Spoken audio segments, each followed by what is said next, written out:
伫台湾的中国配偶竟然伫面册成立解放军社团，佮检举当初台独，今日委会改撤销台湾身份，也佮有户籍。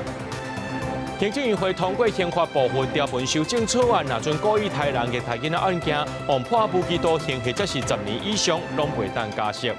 下暗开始，东北季风国内明仔载变较凉，低温可能剩20度尔，而且这种天气会一直到后礼拜一。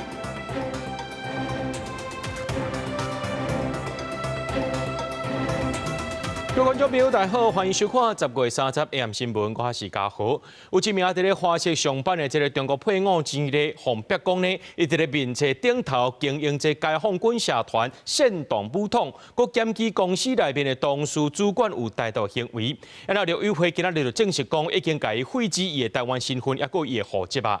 然后讲到前几天啊呢，这中国重庆市的公安局讲要查民进党立委辛北阳涉嫌分裂国家犯罪。那新北是认为讲，这款的危险情形不只是伊一人，也包含着一般的台湾人。外交部是认为讲，这中国可能会利用这引渡条约，甲外国施压，将可能会甲台湾人引渡去到中国接受审判。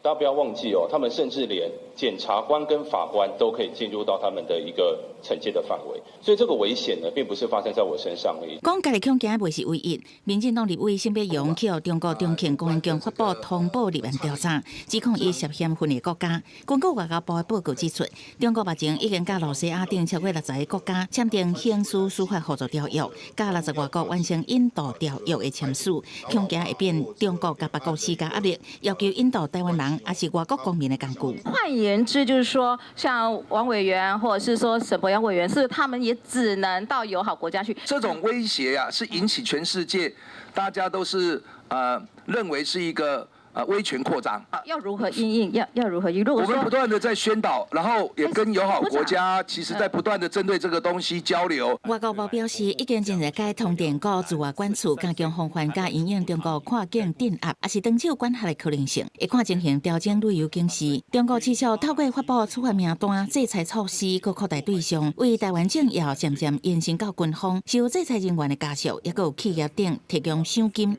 一个伫花市城楼路的中培前日，互人伫面册也讲经营解放军社团，鼓励武统，佮伫公司举报董事甲主管支持台独等。陆委会3周头一个证实，已经废止伊的台湾身份甲户籍。用中华人民共和国的法律，在我们国家的境内恐吓中华民国的公民，思想检查。他还在电梯里面张贴中国法律。我们在8月25号已经请移民署废止了这个前女友她的这个台湾身份跟户籍然后回到居留的状态。我们也在8月28号的时候已经办妥了他的这个废止登记他的户籍的这个部分。你来这个国家不是为了爱这个国家，是为了消灭这个国家。我们就可以剥夺你的国籍，前例就是一个好的例子。是。那伫国内，陆委会嘛提醒个人去对话，除了爱注意风险，嘛爱记得使用动态登录系统，因为敢若为去年元旦到今年10月底，已经有接到拢总233人失联，互人留落来检查，也是好亲像限制人身自由，甚至还佫未少无公开的人员。公司新闻采访报道。讲到这个传习会，因是使用100分钟，不过传本人表示讲完全无讲到台湾议题，中国官方媒体也无讲到台湾。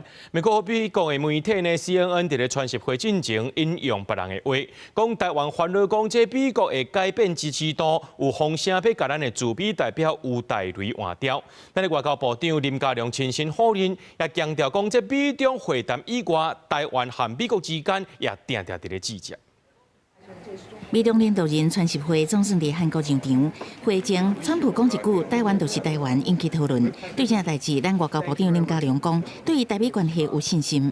台湾跟美国的关系是建立在《台湾关系法》6项保证，以及非常密切的，包括安全、经贸、科技、文化各方面的交流与合作。虽然伊个声明台美有密切的沟通管道，不过传习会前，美国媒体CNN刷因消息人士的话指出，台湾政府内部当日考虑调整驻美代表人数，上尊如岱雷。林佳龙是讲，必要的代志免想伤济。台美政府之间的沟通管道很畅通了哈。驻美的人士，我们并没有启动任何要调整的程序。OK。那目前呢，因为美处的功能也发挥得很好。所以我们没有打算要这个召回驻美代表于大雷大使，没有。目前没有。对外界指期，川普可能会为着甲中国大宣布的协议出卖台湾，连美国联邦众议员克里斯纳姆斯呼吁川普坚定立场，维持美国多年以来的对台承诺，包括美国的一中政策、对台6项保证等。I believe that Taiwan, for instance, should be off the table. That should not be a topic of discussion. 不过1点钟40分的传习会，川普亲身讲无讲到台湾，嘛无讨论。民进党立委王定宇分析，以台美中间的共识，双方的往来甲军购，拢袂是甲中国谈判的议题。这届同款无脱离原来设定，台湾也是互美国当作是重要的国家利益，无提出来互习近平玷污人。这次传习会，据我们所知道，应该是台湾的问题并没有包括在内了。目前没有更多的讯息提供。那之后可能会有相关资讯释出，我们也会密切关注。我们会努力也请国人一起，我们把台湾顾好、守好，全世界就会更珍惜台湾的重要。外交部表示，除了持续密切关心美中高层的活动情形，对美中会谈、台美中间同款嘛是保持联络。公司新闻采访报道。浙江6名陆军陆生1号操演行刷去训练员长，这23四路专守围攻呢，演练这6项战车驾车部队协同作战。另外，这美国的战争部长赫格塞斯和日本的防卫大臣小泉进次郎昨有举行会谈，强调这美日同盟袂当欠缺因来阻挡中国。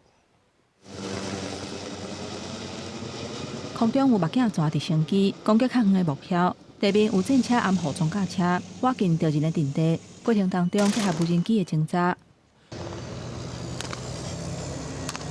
陆军陆生1号操演30起甲训练员长，机械化步兵23四旅转守为攻，联合6项战甲车部队协同作战。除了利用人机作战放送的车，官兵还使用 TAK 手机指挥的系统，这是同步上新的情形。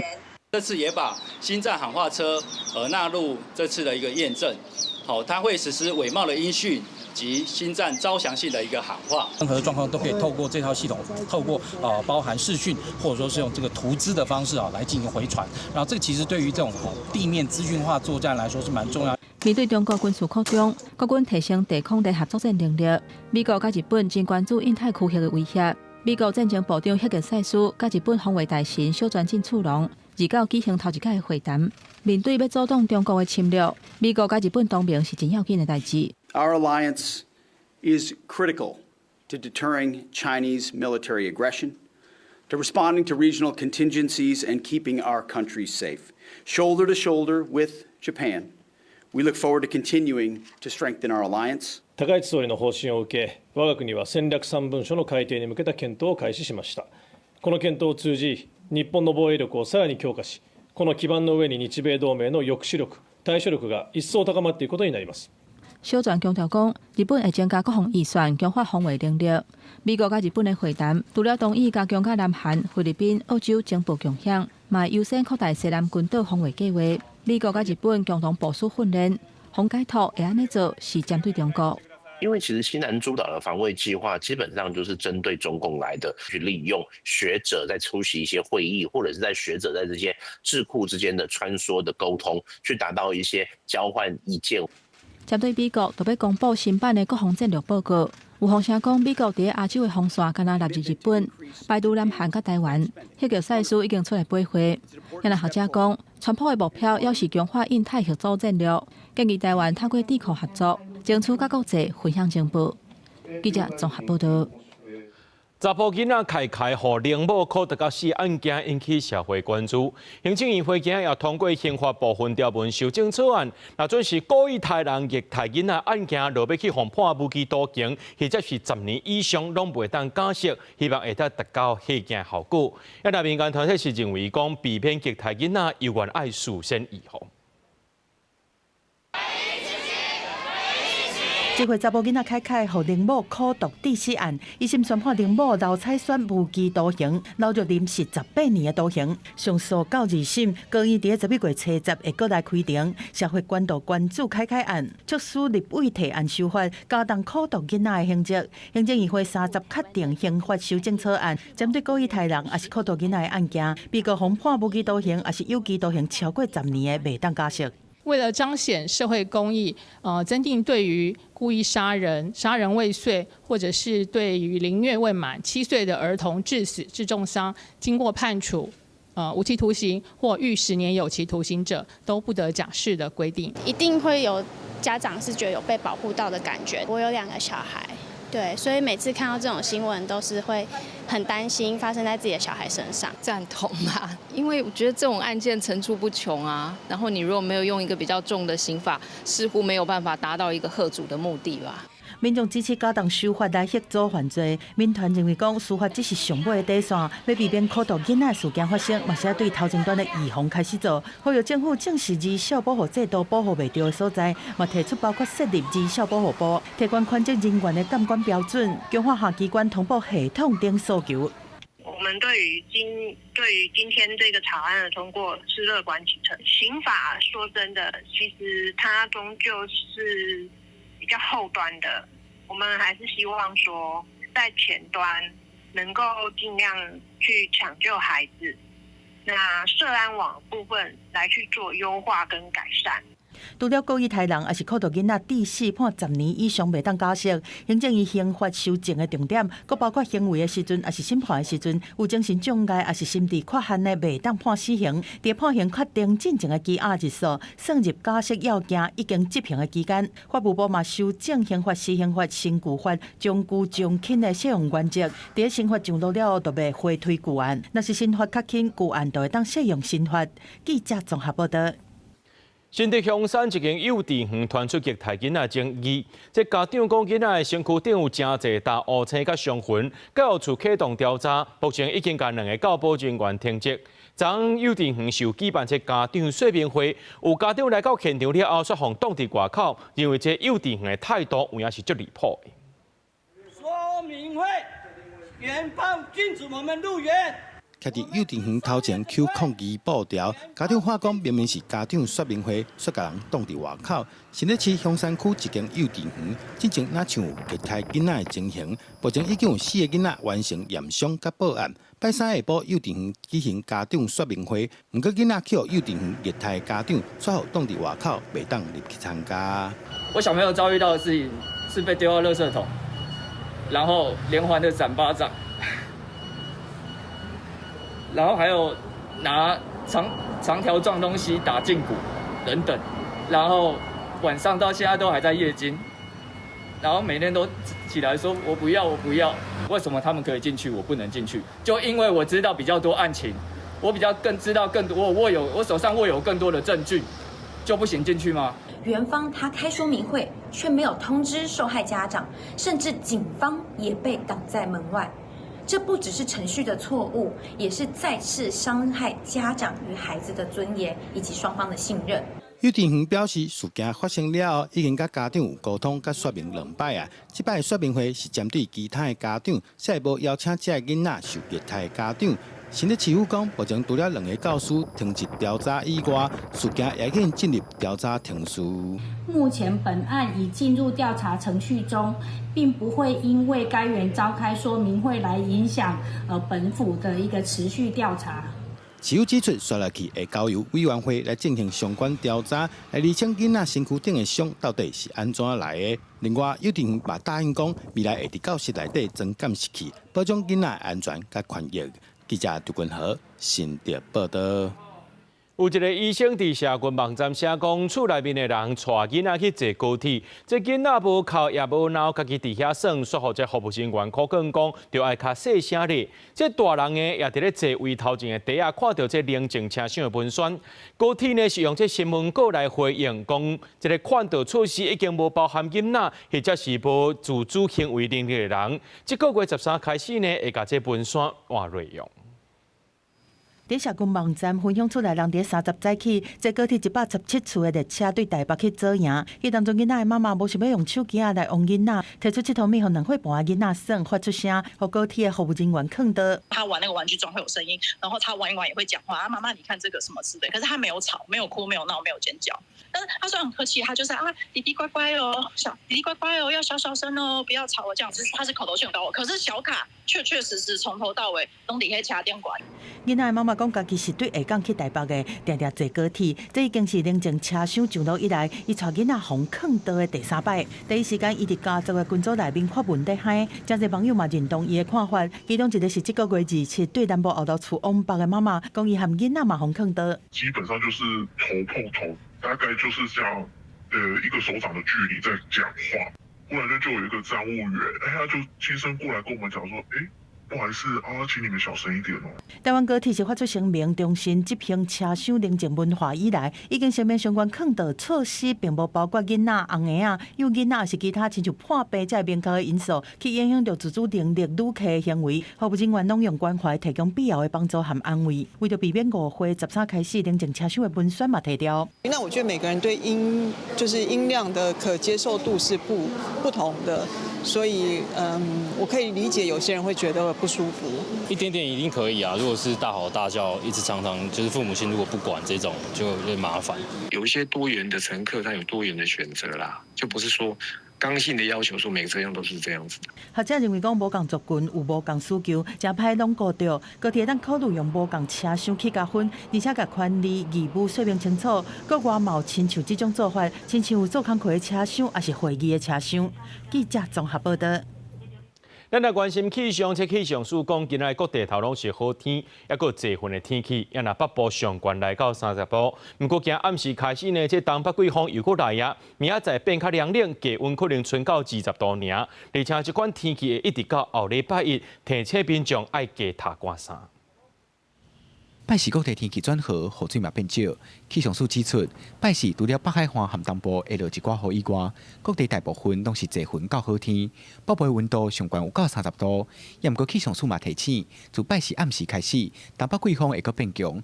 拜五北部日时的低温会降到20度，也若中南部也是有30度。高温的部分，北部在3号之前大约都是24、25度，低温的话大约是20、21度左右。至于在中南部地区，因为受到冷空气的影响，比较没有那么的明显哦。气象署表示，东北季风带来影响会一直维持到后礼拜一。拜五开始，北部、东部和恒春地区会落小可雨，东部和中部的山区过昼嘛有可能会落雨。11月1号到3号这段期间，纯粹是受到东北季风的影响了。走在大台北的东侧、基隆北海岸东半部地区，还是会有一些局部的短暂雨。不过在台东，还有比较靠近是在中南部的山区的话，是属于零零星星的降雨。气象署指出，虽然后礼拜二的温度会较小落，天气嘛变稳定，也毋过拜三东北季风会佫变强，时到就会佫反冷，提醒民众出门都爱记得加套衫，注意温度和天气的变化。记者桂松林、郑俊佑台北报道。立法院调东团今日协商花加沙和马泰安邦山潭灾害中建特别条例。不过，来自这马泰安部落青年不办国民党团的版本，即期讲这草案内面第6条本地有写讲呢，会使划定特定区域限制居住，也就是退到这迁村来铺路，爱族人离开因大土地。今仔日伊就去到立法院头前抗议，落尾讨论2点钟，3党有达成共识，把这划定特定区域的本子提掉。那明仔载呢，这立法议会就完成三读啊。没有沟通，没有吵。有关花加沙甲马达安邦山湖灾害中建特别条例，30立法院调野党团协商，在马达安部落的灾民甲青年，因为不满国民党团的版本，去立法院外口表达诉求。因反对用划设特定区来取代安置，嘛要求爱重视部落的主相同意权，反对任何形式强制迁徙甲迁村。为什么一定要用圈地的方式，才能够去安置受灾有风险的灾民？逻辑上不是因为有风险受到灾难，安置就要启动吗？我们不要特定区。其实中继安置非常需要，可是我们到今天，我们的花莲县政府连临时收容安置都做不好。马达安青年6大诉求，包括风险认定都有安置的义务，唔通优先用迁徙的方式来做灾后管理，主相同意原则等等。嘛话讲，应该爱先甲部落来主相，听讲互乡民的心声，再来处理中建条例。我们都是倾听地方的声音，对于民众任何的需求，或是部落自主相关的这些提案，我们都会予以尊重。伫调野协商当中，原底马达安青年主要的诉求内底，特别条例草案第6条划定特定区域这几字，确定会汰掉。国民党有发下这个修正动议哦，第6条的部分我看到已经把那个划定特定区域拿掉了，非常谢谢郑委员跟国民党团的部分，听到受灾民众、原住民青年的声音。经过2点钟的协商，3个党团有达成共识。特别条例会伫31议会列入去讨论的事项，伫施政即阵进行处理，完成3读，而且未阁提出复议。记者综合报道。提醒民众咧，面对诈骗要提高警觉。这屏东县的警察局为着要防止诈骗，甲在地公庙银行也个地方企业合作，要求各行各业会当主动提供警方这诈骗的情报。屏东的这个警方呢，伫今年8、9月啊，甲银行合作，成功阻挡2600多万的诈骗案。银行人员把1200万的现金装入去卡绑，摕予县长的夫人领走。不过，这是银行人员配合警方的第一步。当县长的夫人提钱回去到厝的时阵，我们为什么会在这里？不是无缘无故在这里呢？你人收偌济，你唔知影呀？警方提早一步安排人力，当夫人到厝，准备要把1200万现金摕予车手的时阵，警方就直接抓人，避免这么大量的钱落入歹人的手头。其实，这名县长的夫人前后伫无同的银行，互人骗6000多万。最后2摆是伫银行和警方合作之下，顺利动落来。那是由4位不同的交易人汇到他的户头，感觉是民间借贷。不只是帮了一位客户，甚至也许是帮了一家人。跟他以报名牌的方式，让他去投资，投资之后再会丢一个网站连结给他，告诉他说，你现在的投资，你的投资报酬率多高了。因为诈骗集团的手路愈来愈多，尤其像县长夫人的案例，就是使用企业家头家投资的出头来骗一般民众提钱投入，亲像加入的军组成员，拢是诈骗集团安排的人员，甚至后个月政府要普发的1万块，嘛已经变成因销售的后一个目标。屏东警察局就呼吁民众爱甲目睭闭好金。普发现金的防诈事故，第一不点，就是不是官方的网站，就是没有 gov.tw 不要点。第二，不填，不要去填这个个资。第三，不转，不要随意的转传这些讯息。警方统计，今年1月至9月受理诈欺案件3700多件，比去年同期减少16%，财损嘛降低12%，成功拿查金额1亿7000多万，比去年增加3成。屏东警察局长表示，会继续参当地公庙企业做伙合作，希望透过宗教的力量、企业的社会资源，斗阵打造全民预防诈骗网。记者柯永哲，屏东报道。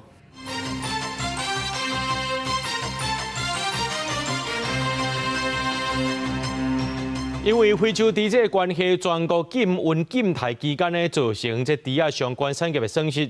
行政院通过着产业补助支持措施，市猪的农民肉品市场猪仔的生销增权，台猪场肉店拢补助，也另外推出着金融支持方案。市猪协会理事长肯定政府的好意，不过也讲到这运输业者xuất口高企啊，那猪农是认为讲日后那阵市场开放了后，政府就要调配，唔通害这猪仔介绍贵的禁止台猪甲运送，爱到11月初6中昼结束。这个分林饲猪的农民，除了看过猪仔，敢来当整理低调。不能出租的话，你那个原物料的价，那个我们那个费用啊，还有薪水都要发啊。当然会比较紧一点。非洲猪只以及产业链冲击上大，行政院30定出产业补助支持措施。包括补助饲猪的农民，猪仔因为较慢上市的饲料费，一只补助810块。肉品市场租金收入的损失，一场上济20万。卖猪的人暂停业务，一个人补助15000块。屠宰场人事甲劳务费用的损失，一只猪补助280块。菜市仔肉店暂停营业，收入的损失，一打补助3万。猪仔囝因为禁令，袂当运送，袂当抬，愈生愈济，愈饲愈密，造成死亡的损失，一只补助2500。主动通报疫情1案5000块。另外提供金融支持，以信贷做例，为拨款日开始6个月的利息，以1%为上限。280块讲坦白的，就是不无小补啦。看可不可以就是再把这个利息啊，然后或者是贷款的这个成数再拉高，然后利息的趴数再降低，然后时间再拉长一点。进前拿用喷饲猪的农民，伫咧禁止使用喷的期间，饲料差价补助一只是300块，抑阁有看饲猪的规模。喷的清运甲油脂的补助，一张8000至18000块。中华民国饲猪协会理事长潘连洲认为讲，应该利用这个辅导转型，用饲料来饲猪。嘛讲这个补助运输业者去互闹交去。7年前我也是出于养猪啊，我也经过政府的辅助补助后，我就改为饲料养猪了。以第3阶段清零为目标，业者配合政策嘛有补助，不过饲猪农民烦恼解禁了后，猪肉计销会崩盘。很多猪嘛，大概至少有30万头的猪嘛，你要怎么去把它消耗掉，然后赶快把消费者需要的量补起来，然后也不要造成我们养猪业者的损伤啊。我们会去了解每一天屠宰的能量量能啦。那这个量能确定了以后，我们会决定每一天的屠宰的量。那这个量一定会比25000头还多。那也许初步的目标可能是3万头，但是这个部分还要再做讨论。为了确保全国逐天的屠宰量，那出猪啊去到大卖市场都要先登记，嘛透过协调做总量的管制。但最贵讲会阁监控大卖计销，若有必要，行政院物价小组会启动联合稽查。记者综合报道。这非洲猪这病毒有影是足歹消除，提醒咱的观众朋友千万唔通对外国炸肉转来。讲到这台中呢，爆出到这非洲猪这案例场经过清消采检了后呢，有关有2大有这个病毒阳性反应，和顶一回是无共所在的。即马农业部也拜托这国防部的化学兵来到机关。行政院长杜英台呢，即马是亲身去到台中，宣布成立这油喷气化中央前进协调所，要调度全国气化能量，而且可去到这本山掩埋场视察这油喷勘图情形。青色围里内喷坑已经完成勘图，30行政院长杜英台亲身来台中市本山掩埋场视察，佮宣布成立喷的气化中央前进协调所。未来每天环境部拢会邀集各县市开会，调度全国气化能量违规的一律挡法。严格的依规处理种种都有问题，再来严格的监控，还有要他随时正确的通报。加以罚则，重的处罚。杜英台当中，这个喷坑围篱敢有法度阻止动物走入去？要求环境部随研究是不是该用电子围篱。当地里长是讲，一直接到抗议的电话，烦恼环境问题。台中市长卢秀燕面对外界批评，非洲猪只发生较大喷的处理方式，强调喷检地场为12位缩减到3位，若是调度适当，还会缩小规模。影响是真大，里面卡电的，一工他100几通啊。美啊要死啊！讲这个问题在遮。第一时间，因为这个厨余进厨余，那以至于各县市都必须要找出这个投掷厨余的地方原来的12个，那缩小成今天的3个。谢谢。那我们会再调度。防疫人员一直在消毒，甚至出动火枪。台中5车案例场经过真侪届消毒了后，也验出2个所在有非洲猪只病毒阳性反应。农业部为了避免污染扩散到其他的所在，会请国防部化学兵支援协助。中央的专家疫调团队也已经入去台中，展开细部精准疫调对人疑点。那从昨天开始启动，那今天所有的团队也都还在外面工作，所以细部或是完整的整个重整的结果，我们会在整个疫调报告出来之后，一起对外面说明。农业部表示，会查清楚台中市政府疫调猪仔死亡的时间甲数量，以及进出案例场人员甲兽医的名单。台中市农业局是讲，已经甲专家团队去发生的应地场采样130位，也会持续请警方伫即位巡逻，避免人畜传播病毒，甲疫情锁伫案例场。公司新闻采访报道。非洲猪只逼出来了后，民众也改变因的消费习惯。这台中的鸡啊呢，是愈来愈侪人买，一寡肉呢，这价钱拢是起1成到3成。有人讲到这中华培矿肉饭、汉堡经营业者是用这鸡肉产品来应对，希望会当度过这个难关。头家剁鸡肉剁袂煞，台中市包括非洲猪只上大批发市场、建国市场，47大温体猪肉将要全部停业，消费者换买鸡肉、鱼肉部分价小起1到3成。就吃别的肉啊。最近鸡肉吧。鸡肉买比较多。对，鸡肉买比较多。有增加啦，有个人烤肉饭的迄都无用啊，当下来买鸡腿等去做啊，有起一寡啊。市场内底也售卖冷冻猪肉，业者强调表示，消费者也受猪肉需求，惊走人客唔敢起价，后续市场继续出世，爱搁看卖。建国市场主持会强调，鸡鱼因为需求量增加，小看起价，消费者也应体谅。主食部分的时候，像鸡肉啊、鱼肉，这个都会微幅会有调整啦，因为它现在就是原料不够。猪肉禁分禁台也冲击餐饮业，彰化有名控肉饭业者卖完最后一顶控肉，改卖鸡腿饭；另外一间肉羹业者是改卖鸡肉羹。当然，等到那个猪市开市的时候，有正常我们可以买到猪肉的时候，才会开始贩卖控肉部分。最近就是暂时以我们的新品，我们的卤鸡腿饭来呈现。没有猪肉，占用鸡肉。哎呀，所以是用我们是用鸡柳条。业者强调，控肉加鸡腿成本较悬，鸡肉羹是处理上较高工，加上人工成本甲猪肉差不偌济。业者面对伫这临机应变展现韧性，也可嫌消费者接受度。记者综合报道。为了要防止这非洲猪只对电商平台走入到台湾，财政部宣布讲，对11月15号开始，这货物进口间会申报单拢爱写电商平台，或者是境外私人集运商的资讯，才会当对查源头。另外，有立委逼讲呢，有民众对这个非洲猪只一区倒来到台湾，手挂行李拒绝检查，竟然就放伊过，批评这机场变作是防疫的空拍。非洲猪只防疫进入关键阶段，为了强化边境查验，政府全面升级防治措施。财政部宣布，为11月15号开始，快递货物进口检疫申报单，拢爱申请电商平台，也是境外私人集会商资讯。若是查到旅客，也是邮包验出检疫物，相关会当罚100万罚款；快递货物相当会当关7年，并扣300万罚金。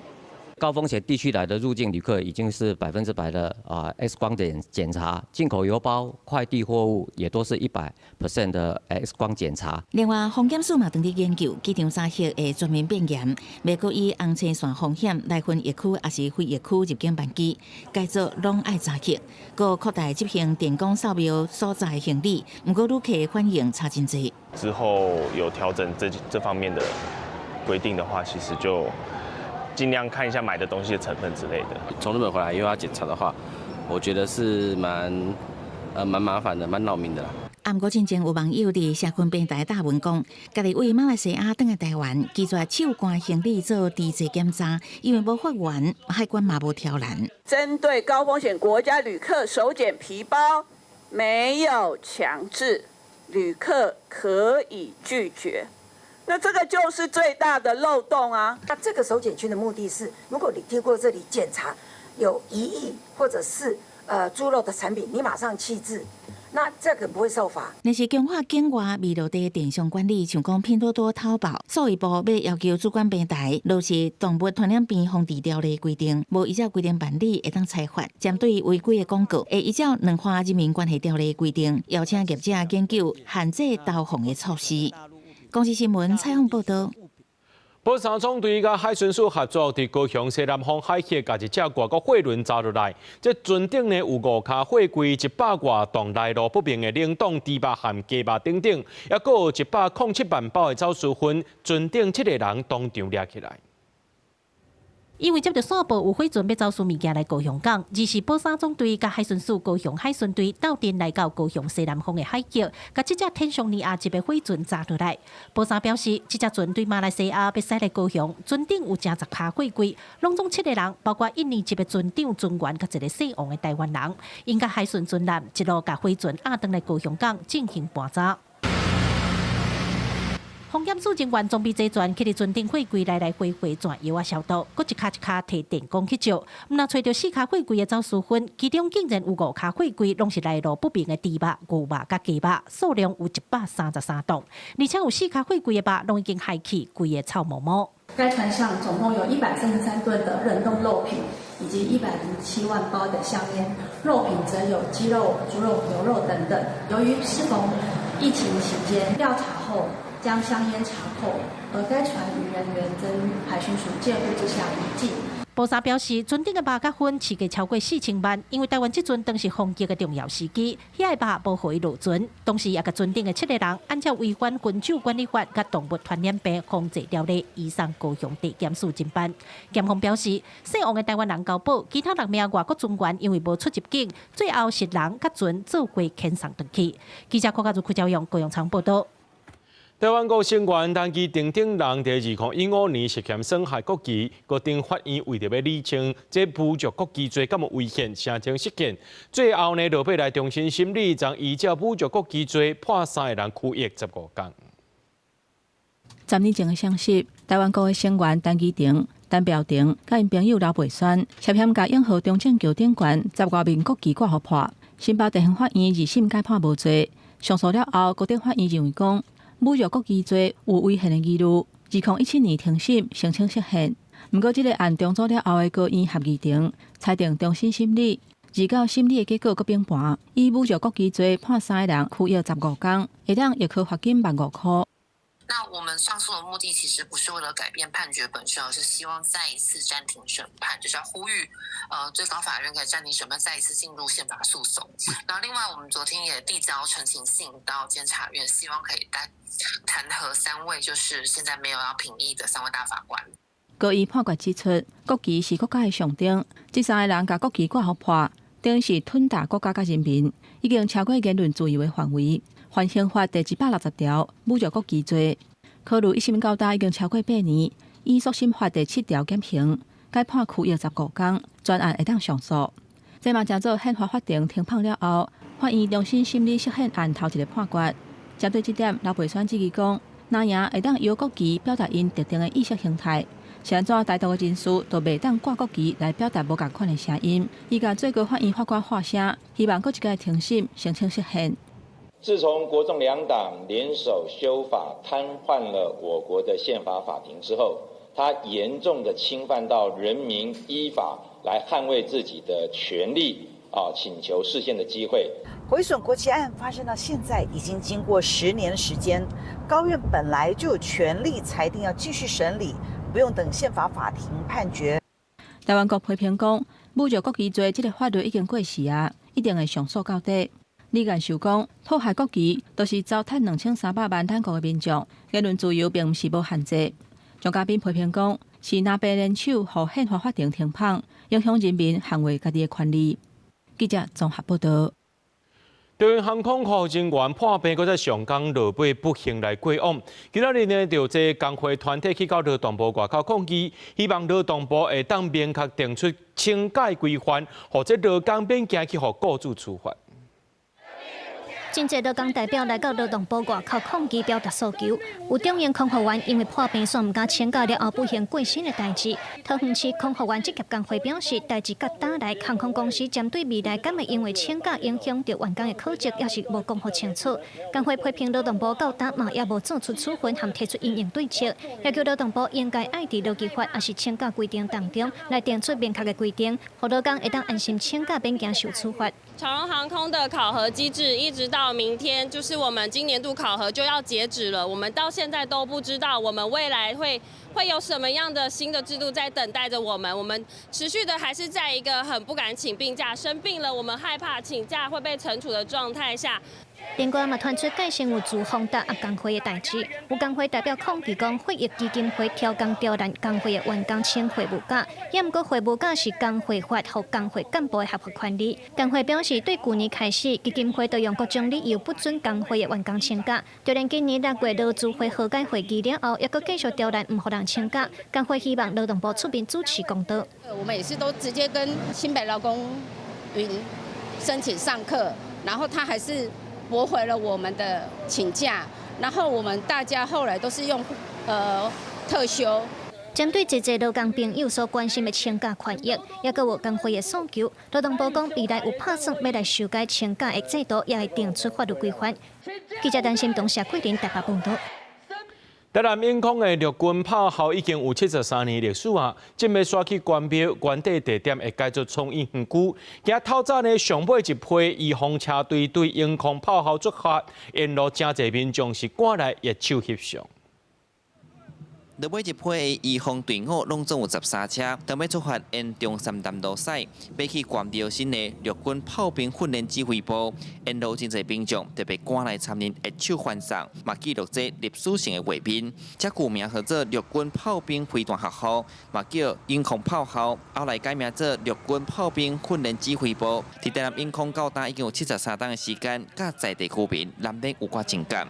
做伙久啊，佮阮而家做生意，互因就是有一个大家互相啦。哦，就唔甘的着。就唔甘的点啊。有危险啦吼，阮会当去叫阿兵哥来甲阮斗帮忙啊。国军大概拢出动人力来协助地方各种灾害救援。牵线落尾一天，当地嘛有真侪里长要带里民入去营区来怀念。哦，含利用力结合作战，所以讲这个里面大家拢做爱里面来看看，安尼。我们也共同面对了，例如2016年维冠大楼倒塌，还有前一阵丹纳斯等台风、大自然灾害的，我们炮训部的官兵秉持着爱家爱乡土的心情。英空炮校这块土地有80几公顷，台南市政府除了办理英空创意设计园区区段定修的开发工程，嘛依照都市计划来拆建道路、公园绿地。按算有英空区公所等单位要迁入来，另外嘛有产业会来。很多这个企业都缺乏用地，大家可以看到这个地方的用地是非常好，而且交通非常方便，所以对于永康、对于台南市的发展非常重要。所以经贸也赢。机关也赢，然后市民朋友得到休闲空间，更是一大赢家。英空炮校过去当年正做台美防空飞弹接装的平台，前后建议各界推动超过20档。到达英空炮校已经搬去关庙的唐山营区，市府嘛伫人口上侪英空区，得到一大地宝贵的发展北地，回顾历史难免有唔甘，更加侪是对未来整个城市唔望。记者苏台南采访报道。台湾头一台国产市区轻零巴士认证车，会当一届招走超过450公里，甲这轻气加号码只需要30分钟。业者也讲呢，这巴士的关键零件有60成呢，拢是家己做的。目前呢，伫高雄的公路测试过，未来也会伫咧公车示范路线来服务民众。挂汽车牌伫咧路的移动测试，这是台湾第一台国产的市区轻零巴士。加一遍轻气了，会当连续开超过450公里，时速上悬超过90公里，以后有机会伫高雄坐到。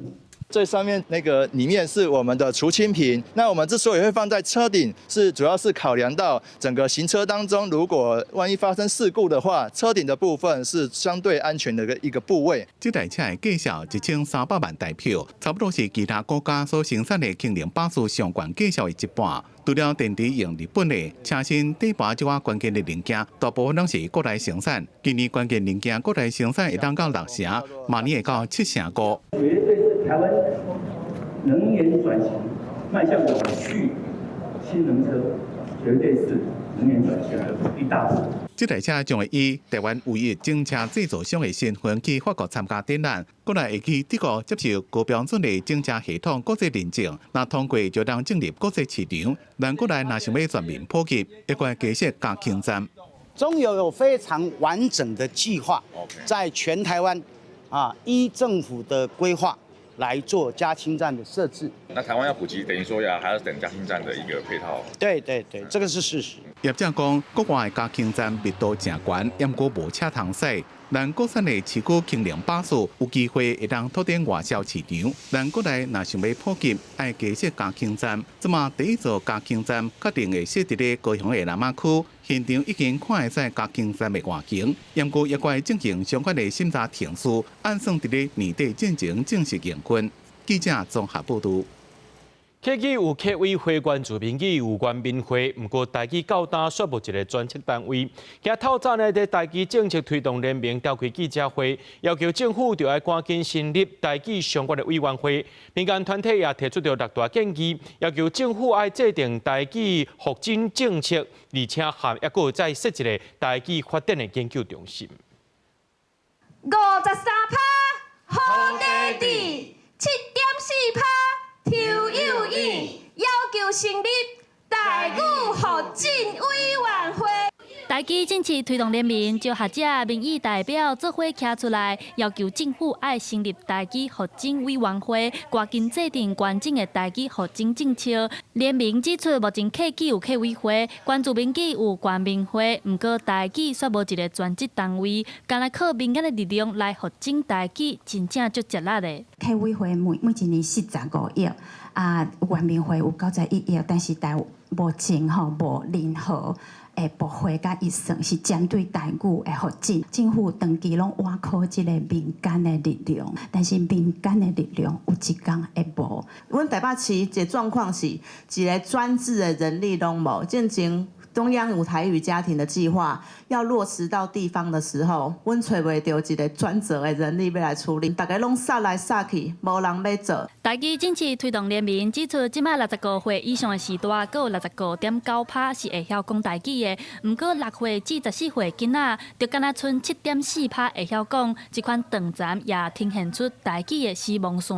政府若准讲无重视，台语有一天就会消失去。阮的囡仔就是这7.4%。阮拼说甲囡仔讲，讲阿嬷拢无爱讲呢，为什么会安尼？过来，囡仔去学校了后，原本台语笑叫，转来甲你讲，妈妈我不要讲台语了。为什么？因为学校内底无人参面讲。民团也提出6大建议，要求政府制定台基发展政策，和台基发展研究中心制定媒体语言政策等等。民团认为台基的发展袂当干那文化部和教育部，应该加入国防、外交、司法和农业等等所有的公共政策。若无渐渐台基就会变做一款表演基建。呼吁总统府和行政院应该爱随启动台基发展委员会设置庭事。记者陈选林旭凯台北报道。台北医学大学和台基老师合作编出全国头一本中照台基的教科书，也佫有这台基录音，希望提供予这居家照顾服务员，也通用伫咧医护人员的课程，打造台基友善的沟通环境。穿白衫的这位是邮帮员，做长照服务13档，替时代冰心饲饭、洗身躯，对伊来讲拢是真实手的工课。唯一一件让伊非常苦恼的代志，就是用台语和时代沟通。可能阿嬷之前是疫情的时候要戴口罩，所以就说阿嬷烫口罩。烫可能是台语，或可能阿嬷就说烫口罩，她就把裤子脱下来，然后就开始跑。那所以服务者就说：“不是，我是要说把口罩脱下来。”这届伊专工转来母校台北医学大学，找伊的教授老方做请教。老师和伊有同款，有真深的体会。伊感觉真真侪人无法度用母语和时代讲话，尤其是即摆学生，可能连听都听无啊。不管是医用台语或是牙医台语的课程，那过去也有开设护理台语。那为什么会有这样的课？就是因为我们发现非常多的同学是不讲台语的。因两个决定合作编一本叫做《长照台语》的册，因先找10几位医护员来收集。普通时啊，伫咧工课场拄到的情景对话、台语名词和台语用句，然后请台语老师周家燕来改写做台文字，写罗马拼音，加上台语的录音，完成这本有声音的长照教科书。教册上惊就是严肃、严格，搁死定定。所以阮希望这个课本是编做剧情的，就是讲讲啥物，阿嬷讲啥物，因就会当学甲做好。